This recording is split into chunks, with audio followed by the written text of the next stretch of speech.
Hello students, last video में हमने इस चैप्टर के ऑब्जेक्टिव टाइप क्वेश्चंस देखे थे और आज मैं आपको शॉर्ट आंसर टाइप क्वेश्चंस बताऊंगी। लेकिन प्लीज अगर आपने पोएम का एक्सप्लेनेशन नहीं देखा है तो 5 मिनट निकालकर उसको जरूर देखिए। अगर आप एक्सप्लेनेशन समझ जाएंगे तो क्वेश्चन आंसर आपको ज्यादा याद करने की जरूरत नहीं पड़ेगी और मैंने बहुत ईजी लैंग्वेज में बार बार वही वर्ड्स और सेंटेंसेस यूज करके क्वेश्चन आंसर आपके लिए रेडी किया है। प्लीज 5 मिनट इसके लिए भी निकालिए तो आपको क्वेश्चन आंसर बहुत आसानी से प्रिपेयर हो जाएगा। Okay, let's get started. ये जो आंसर्स हैं, you are expected to write in 30 to 40 words, that means in 3 or 4 lines. First question, describe the image of the reaper as described in the poem. Wordsworth ने जैसे describe किया है उस हिसाब से उस रीपर गर्ल, फसल काटने वाली लड़की का कैसा चित्र आपके दिमाग में उभरता है वो आपको लिखना है।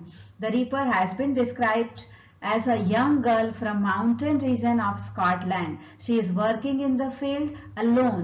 तो वो लड़की स्कॉटलैंड के पहाड़ी इलाके से थी और वो खेत में अकेले काम कर रही थी। Absorbed in her work, she was very busy in her work, reaping and binding the grain and singing a beautiful sad song.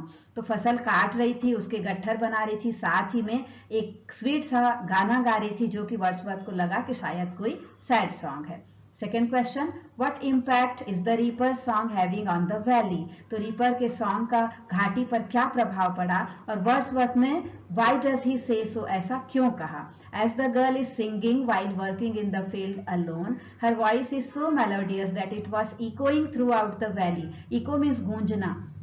तो उस लड़की की आवाज जो है शांत माहौल में पूरी घाटी में गूंज रही है। The poet was spellbound and he stood motionless to listen it. तो वर्ड्सवर्थ जो है एकदम मंत्र मुग्ध होकर चुपचाप खड़े होकर उसके गाने को सुनने लगे। It seemed to him that the entire valley is overflowing with the sound. उनको ऐसा लगा कि पूरी घाटी जो है उसकी आवाज से भर गई है और ओवरफ्लो हो रही है। साउंड तो ओवरफ्लो नहीं हो सकती, but he says so because he wants the reader to feel the deep impact of the song. तो वो चाहते हैं कि रीडर भी गाने का कितना गहरा असर पड़ा उन पर ये समझ सकें। Question number 3, how do we know that the poet can't understand the lyrics of the song? तो वर्ड्सवर्थ को गाने की मीनिंग नहीं समझ में आ रही थी, ये हमको पोएम से कैसे समझ में आता है? तो जब वर्ड्सवर्थ बोलते हैं will no one tell me what she sings, क्या मुझे कोई नहीं बताएगा कि वो गा क्या रही है? यहां से पता चलता है कि उनको लैंग्वेज समझ में नहीं आ रही है। Further he guesses about the various themes in the preceding lines. आगे की लाइन में वो अनुमान लगाते हैं कि शायद उसके गाने की थीम ये होगी, कोई वॉर साइट का वर्णन होगा या फिर किसी डेली लाइफ के सैड इवेंट के बारे में वो गा रही होगी। यहां से हमको समझ में आता है। What are the various themes that the poet speculates about the song? Speculate means अनुमान लगाना। वर्ड्सवर्थ को गाने की मीनिंग नहीं समझ में आ रही है तो वो कल्पना कर रहे हैं कि शायद उस लड़की का जो सॉन्ग है वो इस विषय पर होगा। Like it might be some unhappy story of a distant place, या फिर बहुत दूर की कोई सैड स्टोरी होगी। Some battles of the past, अतीत के कोई युद्ध का वर्णन होगा, या फिर some natural sorrow, loss of someone और पेन ऑफ पार्टिंग, या फिर किसी के बिछड़ जाने का या किसी के मौत का गम होगा जो वो अपने गाने में डिस्क्राइब कर रही। Did the reaper realize that someone was appreciating her singing? तो क्या उस लड़की को समझ में आ रहा था कि कोई उसके गाने को सुन रहा है और पसंद कर रहा है? Give reasons for your answer. Question number 5 है तो उसके लिए आपको आंसर के लिए कारण बताना है। No, the reaper didn't realize that someone was appreciating her singing. उस लड़की को बिल्कुल पता नहीं चला कि कोई उसके गाने को चुपचाप सुन रहा है। Because she was busy in cutting and gathering the grain besides singing a melodious song.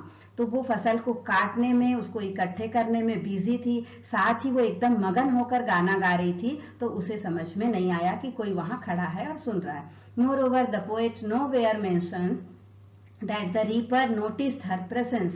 और पोयम में कहीं भी ऐसा कोई जिक्र नहीं आता कि वो लड़की समझ पाई हो कि कोई सामने खड़ा होकर उसके गाने को सुन रहा है। ये जो क्वेश्चन है ये शॉर्ट नोट है 40 to 50 वर्ड्स में आपको आंसर लिखना है। The beauty of reaper song, तो उस लड़की के गाने की ब्यूटी को आपको डिस्क्राइब करना है। The song of the reaper is manifestation of beauty of music. Manifestation means प्रदर्शन। तो ये जो सॉन्ग था वो म्यूजिक के सौंदर्य को दिखाता है। Her song is so melodious that the entire valley is echoing with the sound. पूरी घाटी उसके आवाज से गूंज रही है। The poet thinks that the whole valley is overflowing with the sweetness of the sound. पूरी घाटी में वो आवाज भर चुकी है, ओवरफ्लो कर रही है। The song is even sweeter than the nightingale of Arabian desert and the song of the cuckoo bird singing in spring season. तो वर्ड्सवर्थ ने इस पोयम में बताया है कि अरब के मरुस्थल में जो बुलबुल गाने गाती है वो भी इतना सुरीला नहीं होता, या फिर कोयल जो है जो बसंत ऋतु में गाने सुनाती है वो भी इतना स्वीट नहीं होता है। It further describes universal nature of music which doesn't know the boundaries of language and race. तो म्यूजिक का नेचर कैसा होता है? यूनिवर्सल होता है।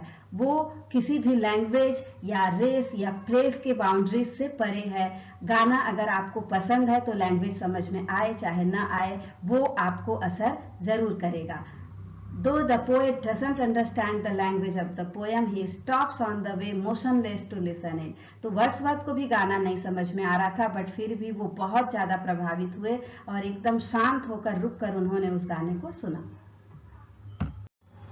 ये जो लास्ट क्वेश्चन है, the poets love of nature, प्रकृति के प्रति वर्ड्सवर्थ के आकर्षण को आपको डिस्क्राइब करना है। William Wordsworth is regarded as one of the greatest poet of nature. For him nature and God are one.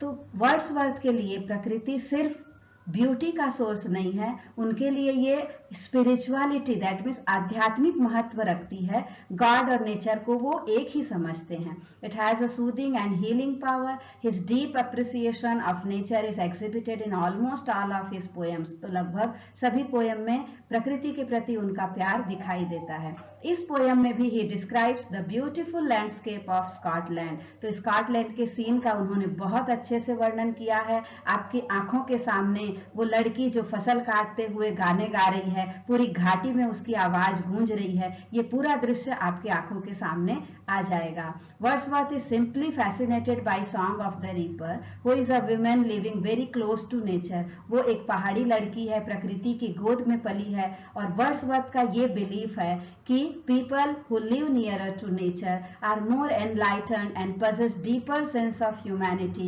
than those living in artificial urban areas. तो जो प्रकृति के ज्यादा करीब होते हैं, गांव में रहते हैं, प्रकृति के बीच रहते हैं, तो उनमें मानवता के गुण ज्यादा नेचुरल होते हैं, ऐसा वर्ड्सवर्थ का मानना है। ओके, तो ये जो शॉर्ट नोट है इसमें आपको लगभग इतना ही करेंगे तो काफी है, और नेक्स्ट वीडियो में मैं आप लोगों को जो डिटेल्ड आंसर हैं वो डिस्कस करूंगी। Thank you for listening.